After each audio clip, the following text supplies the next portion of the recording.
자, 여러분 안녕하세요. 오늘은 증상이 있을 때 어떤 당뇨약을 써야 될까 하는 거에 대해서 말씀을 드리도록 하겠습니다.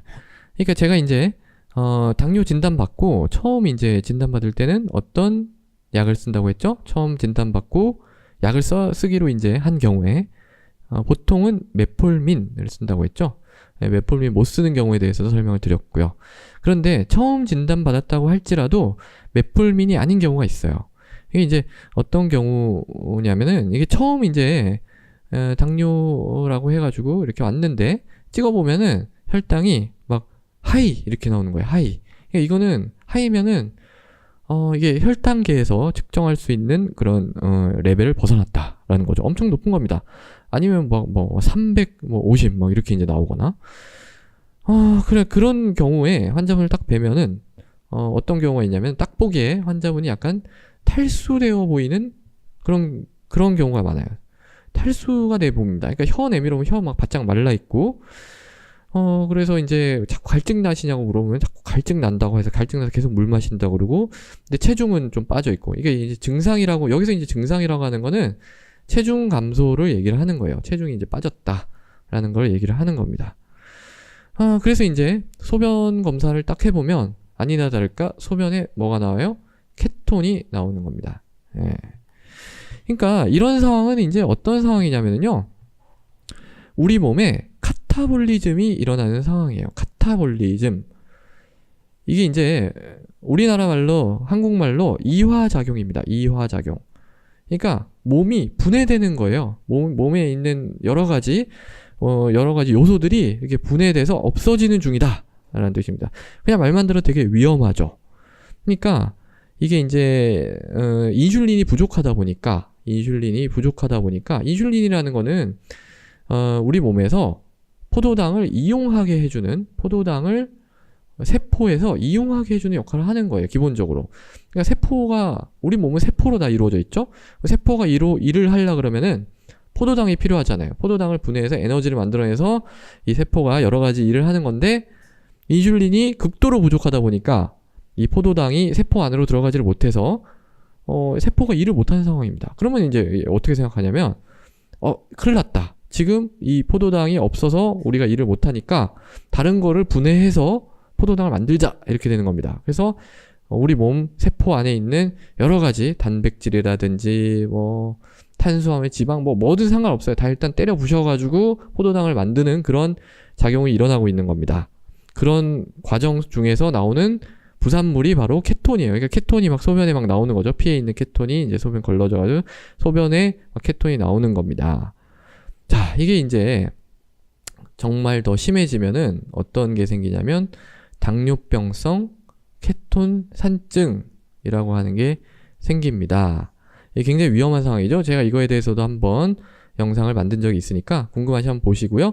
이거는 어디로 갈 수 있다? 사망으로 갈 수 있습니다. 굉장히 위험한 상황이에요. 치료 안 하면은, 산증이라는 건 우리 몸의 균형이 완전히 깨져버린 거기 때문에 사망을 일으킬 수 있는 그런 질환입니다.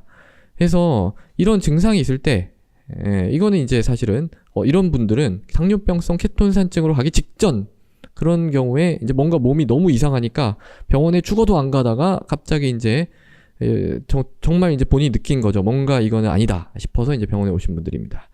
그런 경우에는 메폴민 뭐 이런 거 이제 사용하는 거 아니에요. 뭘 사용해야 되겠어요? 이런 경우에는 인슐린을 사용해야 되는 겁니다. 인슐린 주사를 사용을 해야 되는 거예요.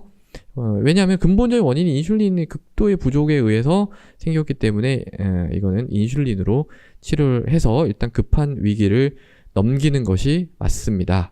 물론 뭐 다른 약 쓸 수도 있겠죠. 메폴민 뭐 써가지고 효과가 있을 수도 있습니다. 아니면 뭐 설포닐 유레아를, 인슐린 부족하니까 인슐린 쥐어서 짜는 설포닐 유레아 계열을 사용해도 효과가 있을 수는 있겠죠. 그렇지만은 인슐린 주사가 원칙입니다. 그러니까 이거는 약간은 위험한 상황일 수도 있기 때문에 근본적인 치료를 해주는 게 원칙이고요.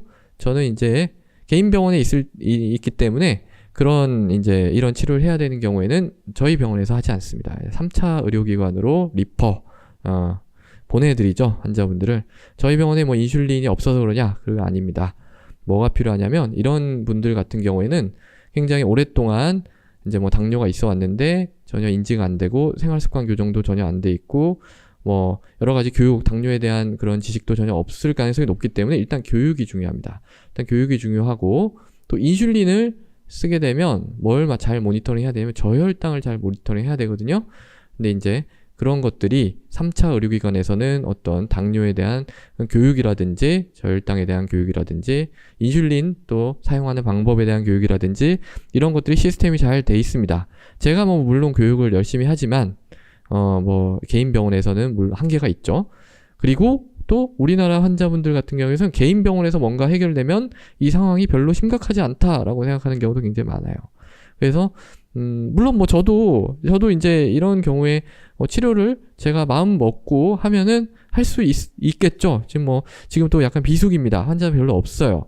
그런 경우에는 제가 왜 환자를 별로 안 보고 싶어 하겠어요. 그러니까 뭐 환자분 많으면 뭐 저도 좋고 다 좋은 거죠. 그렇지만은 이런 경우에는 환자분을 위해서 또 환자분이 또 이게 당뇨는 장기적으로 끌고 가야 되는 병이기 때문에 뭐 이럴 때 처음에 딱 했을 때 뭔가 제대로 교육을 받고 제대로 치료를 해 나가시는 게 훨씬 더 중요한 거라고 생각을 합니다.